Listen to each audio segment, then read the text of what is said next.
एक गांव था जहां पति पत्नी बशीर और ज़ैनब सादगी से अपनी जिंदगी गुजार रहे थे। उनका एक ही बेटा था, अहमद। बचपन से ही वह बहुत होशियार और स्वाभिमानी था। माता पिता ने उसे पढ़ाई के लिए शहर भेज दिया।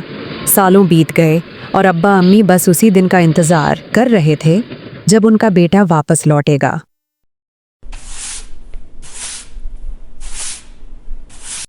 या अल्लाह, मेरे अहमद को सलामत रखना, उसकी राहें आसान करना। पता नहीं कब लौटेगा। अब तो खत भी कम आते हैं, लेकिन दिल कहता है एक दिन जरूर आएगा। फिर एक दिन गांव की कच्ची गली में एक पुरानी बस रुकती है। अहमद बैग उठाए उतरता है और उसके साथ एक मॉडर्न कपड़े पहनी हुई लड़की होती है, हिना। यह है तुम्हारा गांव। ये मिट्टी, ये गंदगी, ये छोटे छोटे टूटे हुए घर। मुझे तो सांस लेना भी मुश्किल हो रहा है। बस थोड़ा सहलो, माँ और अब्बा से मिलकर वापस शहर चलेंगे।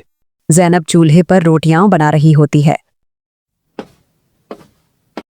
ज़ैनब अचानक अहमद को देखती है, खुशी से जोर से आवाज देती है, अहमद, मेरा बच्चा आ गया। अल्लाह तेरा शुक्र है। माँ, मैं आ गया हूँ। और ये मेरी बीवी हिना। हमने शहर में शादी कर ली थी। तुमने हमें बताए बगैर शादी की। अब्बा, मुझे डर था कि आप नाराज होंगे, लेकिन अब सब कुछ बता दिया। अल्लाह खुश रखे तुम दोनों को। आओ बैठिए, अंदर आओ। रात के समय सब लोग खाने पर बैठे होते हैं। तभी हिना मुंह बनाते हुए कुछ कहती है, ये खाना हाथ से खाया जाता है, और ये गांव का पानी, मुझे तो पेट में दर्द होने लगा है। बेटी, तुम्हारे लिए शहर वाली बोतल का पानी कल ले आएंगे। मुझे नहीं रहना यहाँ। अहमद, मैं एक दिन भी नहीं रह सकती इस गांव में। माँ, अब्बा, मैं चाहता हूँ कि आप दोनों मेरे साथ शहर चले। वहीं बेहतर जिंदगी है। मुझे यही मिट्टी प्यारी है। मैं कहीं नहीं जाऊंगा। जहाँ मेरा बैठा वहीं मैं चलूंगी तुम्हारे साथ। ज़ैनब अहमद के साथ शहर चली जाती है।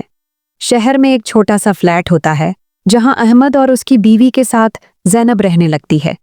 एक दिन ज़ैनब बर्तन धो रही होती है और हिना अंदर आती है। माँ जी, प्लेटें धोना तो आता है ना? शहर में तो सफाई का बहुत ध्यान रखना पड़ता है। मैं साफ कर दूंगी बैठी। थोड़ा वक्त लगता है उम्र के साथ। अगले दिन अहमद ऑफिस जाने की तैयारी कर रहा होता है और ज़ैनब कपड़े प्रेस कर रही होती है। तभी हिना आकर कहती है, माँ जी, जरा जल्दी हाथ चलाइए, इसके बाद और भी काम करने हैं। मैं कोई नौकरानी नहीं जो तुम माँ बेटे के लिए ये सब करूं। ऐसे ही दिन बीतते जाते हैं और एक दिन ज़ैनब बीमार हो जाती है और आराम करने के लिए बिस्तर पर लेट जाती है। अहमद, मैं कोई नर्स नहीं हूँ, ये आपकी माँ है। सेवा आप करें। मुझे तो वैसे ही गांव के लोगों की बदबू से एलर्जी हो रही लेकिन है। अहमद सब कुछ सुनकर भी चुप रहता है। हिना के ताने सुन सुनकर ज़ैनब वापसी का फैसला करती है। ज़ैनब चुपचाप उठती है, कुछ कपड़े एक छोटे बैग में डालती है और दरवाजे की ओर चल पड़ती है। माँ, कहाँ जा रही हो? जहाँ से आई थी वहीं जा रही हूँ। यहाँ मेरी जगह नहीं है। फिर एक दिन जब अहमद ऑफिस जाता है तो उसका बॉस उस पर भड़क पड़ता है।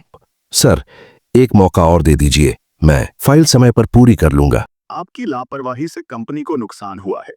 आपको निकाल दिया जाता है। अहमद भारी मन से घर लौटता है और सोफे पर सिर झुकाए बैठ जाता है। इतने में ही हिना के ताने फिर से शुरू हो जाते हैं। वाह, नौकरी भी गई, माँ भी चली गई, अब क्या करोगे? अब शायद तुम्हें भी वापस गांव ही चले जाना चाहिए। वैसे भी तुम तो कभी शहरी इंसान बन ही नहीं पाए। अहमद वहां से उठता है और गांव की गलियों में चलता हुआ घर लौटता है। माँ, मुझे माफ कर दो। मैं अंधा हो गया था। तुम्हें उस औरत के हाथों अपमानित होते देखा, फिर भी चुप रहा। अब्बा की बात नहीं मानी, खुद को बर्बाद कर लिया। बेटा, माँ का दिल कभी नफरत नहीं करता, बस दुआ करता है कि बच्चा पलट आए। तुम आ गए, बस यही काफी है। कुछ दिन बाद हिना भी गांव आती है और सिर झुकाए खड़ी होती है। माँ जी, मुझे माफ कर दीजिए। मैं बहुत घमंडी थी। मैंने आपको तकलीफ दी। अब सब समझ आ गया है। अहमद की कद्र अब जाकर हुई है। मुझे वापस अपना लीजिए। अल्लाह खुश रखे तुम दोनों को। तो दोस्तों, ये थी हमारी आज की कहानी। इसी तरह की अच्छी अच्छी कहानियाँ देखने के लिए आप हमारे चैनल को सब्सक्राइब कर लें।